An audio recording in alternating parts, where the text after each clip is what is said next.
Autobots and Maximals, roll out. That was probably a terrible Optimus Prime impression, but hey, work with me here, guys, okay, please?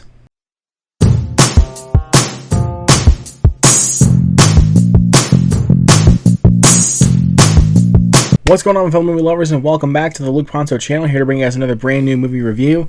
If you guys are new here today, welcome. Hit that subscribe button down below and that notification bell right next to it. Hit that thumbs up and share this video. You guys know what to do. And today, you guys, judging by the thumbnail, today we are talking about Transformers Rise of the Beasts. I just got back from seeing it, and I'm ready to talk about it. This movie was directed by Stephen Caple Jr., who also brought you Creed 2. It stars Anthony Ramos, Pete Davidson, amongst a bevy of others. So let's see where this one will land. Does it suck like some of the other ones, or does it actually join the good Transformers movies? We shall see. During the 1990s, well, technically this movie takes place in 1994, a new faction of the Transformers, known as the Maximals, joined the Autobots as allies in the battle for Earth. So let me set the stage for you guys. Going into this film, I honestly really had no faith in this movie. I am a casual at best Transformers fan. Like, I'm not like the biggest fan of Transformers, but I do enjoy some of the movies. The first one predominantly. Like, I love the first one. Bumblebee, I just rewatched the other day, and I love that movie. That movie is awesome. And Dark of the Moon is also really good too. But Revenge of the Fallen, Age of Extinction, and especially The Last Knight are just abysmal in my opinion. I hate those three movies with a passion. So, walking into this one had a lot to prove to actually be a good Transformers film. First of all, again, having a new director, Stephen Caple Jr., who also brought us Creed 2, which was also a fantastic film. So he had a lot to prove with this one. And from the trailers even, I still wasn't really all that excited for this movie. But walking out of it, I actually was pretty happy with what I got. I actually did have a lot of fun with Transformers Rise of the Beasts. Now, is this one the best one? Is it a perfect film? No, not even close. Which I'll get to why. But first, there's like a lot of things I really would like to touch upon that I actually really admired about this movie. First of all, I really want to touch upon the Autobot designs. The Autobot designs, dude, are freaking fantastic. Like, just the look of them and even like the way that they look. I mean, Stephen Caple Jr. really did put a lot of his heart and passion into this film. Like, you can tell, especially with a lot of these Autobot designs, the direction, anything that you see in this film that is done right, you can tell that Stephen Caple Jr. really wanted to actually make a good Transformers film for once, and actually not just make another one with just bland jokes and pretty lame Autobot fight sequences. And if you guys know, you know, but I was mainly referring to Age of Extinction and The Last Knight. The Autobot sequences were not very fun to watch, in my personal opinion. I hated those. And the way that Stephen Caple Jr. is, like, even like what the cinematographer does behind the camera with directing a lot of these action sequences, like, the action sequences actually have some one-shot or one-take scenes to it. I mean, there's still obviously some editing in there, but some of these action sequences are really awesome to watch, and they're really well handled. Even with some of them, like, use shaky cam, they use shaky cam at the right times. They don't use it when it's, like, all the action sequences to a certain degree where it's, like, you can't even see anything. Let me talk about some of these performances. First of all, Anthony Ramos, man. And him being brought into the Transformers films, I was like, okay, I love this dude, because I've been following this guy ever since he was in the movie In the Heights from 2021, and of course, him as Mr. Piranha in The Bad Guys, like, which he was one of my favorite characters in that movie. You finally speaking my language, Chico! And with him, he plays as a guy who is looking for a job. He's down on his luck. He's pretty much broke with money, and he wants to be able to help his brother. And you feel that. He's an easy character to get behind, and he's so good at portraying this type of character. This is something I love about Anthony Ramos. I mean, I've been following him, again, ever since In the Heights. And him coming in to actually take a new spin at a main character in a Transformers film, I thought was really well done. He was such a great character.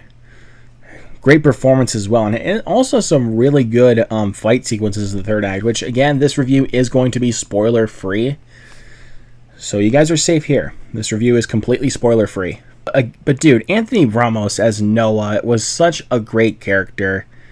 I loved him so much in this movie. I mean, I honestly cannot wait to see what else he does in the future. Dominique Fishback also as Elena was really funny. Very helpful character too. But, I mean, a lot of people might have complaints about her character being very exposition heavy in regards to some of the stuff that she studies. But I think for her character, she did a really good job at actually portraying the type of character that's likable, even though there is a lot of exposition with her character. Again, the designs of the Autobots, the voice acting with the Autobots is really, really good. But the biggest standout for me was Pete Davidson. Like, Pete Davidson, I did not think would actually work for the Transformers franchise. But a lot of his dialogue and a lot of his jokes had me busting up laughing in the theater. He was so freaking funny. Like, I adore him in this film. And I'm a big Pete Davidson fan. Like, I've been following him ever since King of Staten Island. And every single performance that he gets, even if it's a really, really terrible movie, he can still manage to put a big smile on my face. Like, I just love Pete Davidson. What else can I say? And he definitely sold the movie for me. Like, he was just so freaking funny. And very vulnerable, too, at certain moments. Even especially towards the third act. Like, he's good. He's really good in this movie. Even though a lot of people might consider his character annoying, which I do understand. But for me, for my money, as a big Pete Davidson fan, he was so freaking funny in this movie. Now, like I said before, this is not a perfect film. I do think this film lasts about 5 minutes too long. And it was getting to a certain degree where I really did kind of start to feel the runtime. Because the film is only 127 minutes. So, honestly, just with that alone, it was like, I kind of started to feel it even towards the end. Like, there's like one shot, cuts to black, and then it's like, oh, might end. And then it just keeps going and going and going for about another 5 minutes. And I was like, did we really need this? And also, like, those last few seconds, I'm not spoiling anything, but they're setting up something for the future. And I think we could probably get that if this movie does well. But it kind of felt forced to me. I was like, that's what we're doing here? Like, that's what we're doing? Really? And also, the film did take a little bit to get where it was going. I mean, we are introduced to the Maximals in the very beginning. But it kind of felt like it didn't really feel like it was heading anywhere until we were introduced to Anthony Ramos and him coming across a Transformer, like in the car. So, yeah, but that's just me nitpicking at this point, because other than that, I had a total blast with Transformers Rise of the Beasts. Honestly, one of the biggest surprises of the year for me, because I was not expecting anything out of this film. But you know what? As a casual fan of Transformers, I had a blast with this film, and I honestly cannot wait to see what else they do with this franchise. If they're going to do another one with Stephen Caple Jr., bring it, man. I'm actually looking forward to it. I'm going to give Transformers Rise of the Beasts a B+.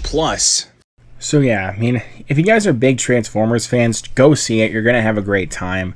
If you were a little bit on the fence on this film based on the trailers or the fact that we were just getting another Transformers film, I would still say give this film a try, because I do think there's actually a lot of fun to be had with this film that I honestly would have expected from the trailers.